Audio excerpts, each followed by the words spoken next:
ito na ang araw ng ating pagbabalik sa Karuray para maghatid ng kaunting tulong sa mga nangangailangan doon sa mga nasa lantaron. Alright, so check natin yung mga pangarga natin kung goods na. Hoy!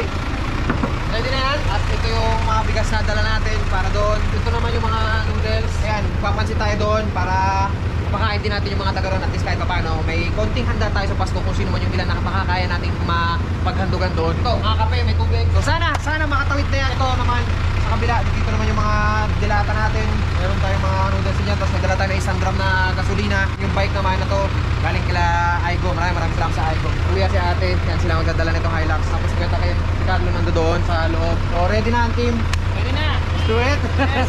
Maraming salamat sa kanila sa pagtulong dito sa plano natin to. Tuloy na tayo. Dire-diretso na. Sana wala tayong masyadong sa gupang problema sa daan ng mga puno o ano para mabilis tayong makarating dahil alauna na nga ng hapon. Mamadali na natin to. At the same time mag-ingat tayo kasi yung mga tulay bakante na yung mga ilalim. So kailangan smooth lang, okay? Okay. Alright. Let's go. Tara naman. First time na may iwan si Dongdong. Paskong Pasko pa, December 25.